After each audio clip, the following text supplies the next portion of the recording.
Hey guys, welcome to the channel and thank you for watching. Premier League match day 5, and this was on Tuesday. We still have many games to go. Wednesday, Thursday, we have games. So we're gonna do the review for the Tuesday games. It was 4 games. Crystal Palace against Brentford, 1-1 at the end. Southampton 2, Chelsea 0. Leeds United 1, Everton 1, Fulham 2, Brighton 1.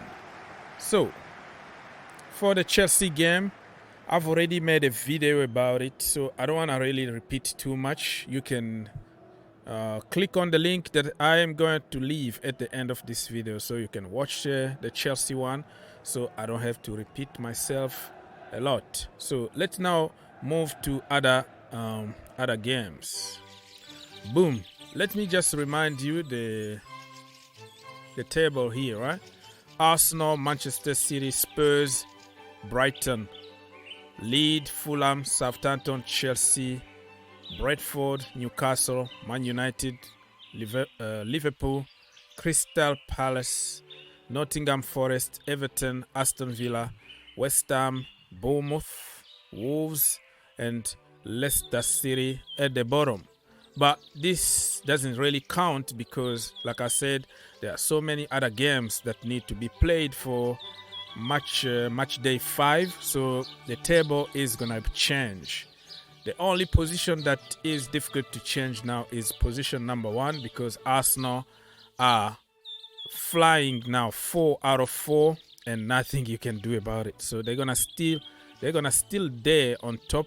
If they win the next coming game, they're gonna still on top. But if they don't win and Manchester City win, that could be a different story. So let's now move on to some details, right? Let's go to some details. Crystal Palace against Brentford. At the end, 1-1. Zaha was very, very angry. At the end, he kind of attacked Patrick Vieira and his tactics. He's like, what are we waiting for? Every time we score a goal, we sit back and relax instead of pushing and try to score the second one. He said that they had a chance to win the game, but the way they set up, the way they played was so bad. So I'm sure Patrick Vieira is not going to be happy about it for criticizing him openly. But I think Zaha got a point right there.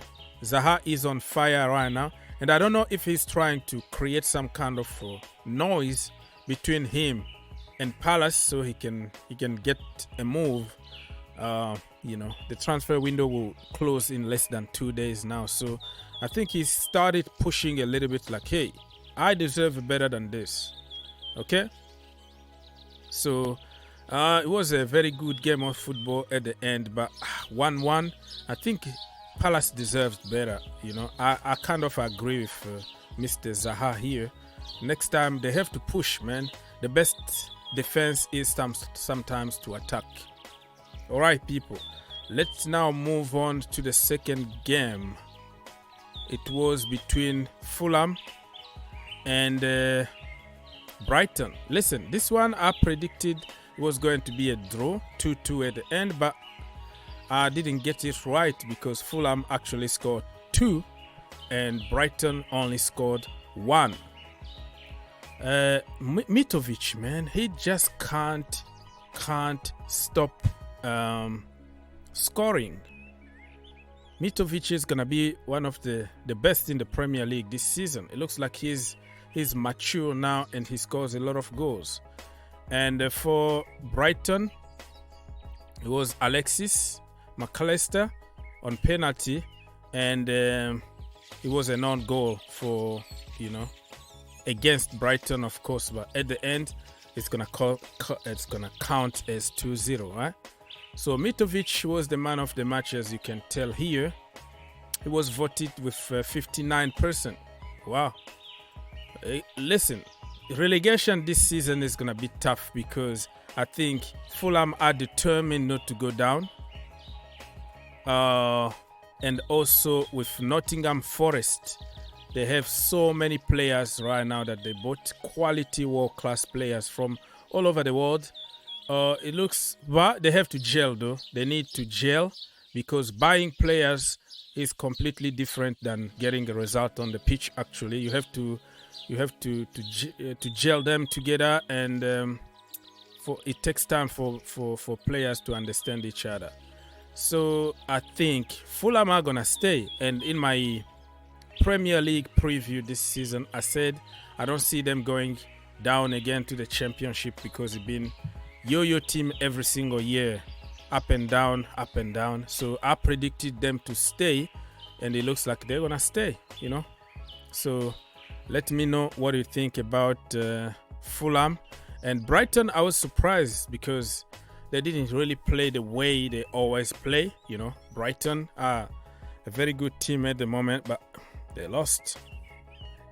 All right, so since I have a little bit of time left, let me see the other game between Leeds United and also Everton. This game, I was so frustrated about it because Frank Lampard actually don't know how to see games out. Gordon again, Anthony Gordon with a goal. He can't stop scoring at the moment. Since he's been linked with Chelsea Football Club, it looks like he's showing people what he can do to sell himself. We don't know what's going to happen in 48 hours from now. He might move to Chelsea or not. And I started seeing why Thomas Tuchel wants him, because he's the king of pressing. He starts pressing from minute 1 until minute 90. He's very aggressive. So you start seeing some quality on the kid. Still a kid. He needs to develop, but I can kind of see why Thomas Tuchel wants him. So 1-1 at the end. The frustration with Frank Lampard is always he doesn't know how to close the shop. You are leading 1-0 or 2-0. There's no guarantee with Frank Lampard. He always concedes some stupid goals, especially the last minute, when the game is almost over. He did it at Chelsea Football Club. He's doing it over and over and over again with Everton. So I think it's time for him now to hire somebody who can coach the defense nicely, the way he did at Chelsea with Anthony Barry, because you can't continue losing stupid games that you're supposed to win like this. You know what I mean? The same issue at Chelsea Football Club continues now, that the defense is all over the place and it looks like we don't know how to coach the attack. So sometimes we have to be humble. If you are not strong in one particular area, you need help. You need somebody to help. So Thomas Tuchel need probably to hire an offensive coach, and Frank Lampard need to hire a defensive coach, because Lampard was an attacking midfielder. Thomas Tuchel was a defender. So you see their philosophy is just following what they used to do on the pitch. If that makes sense? So again, I'm going to remind you, for people who haven't watched my review about Chelsea, Armstrong was the man of the match, of course. Chelsea was crap really in every angle. Raheem Sterling scored a goal. And yeah, that's about it. Christian Pulisic been completely destroyed because apparently he didn't put a lot of effort.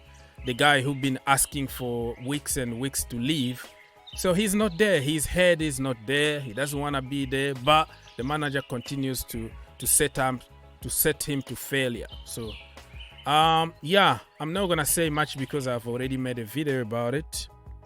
I'm gonna ask you to go watch it and leave your comment and let's keep the conversation going. So on Wednesday we have few more games, and on Thursday we're gonna have the last game.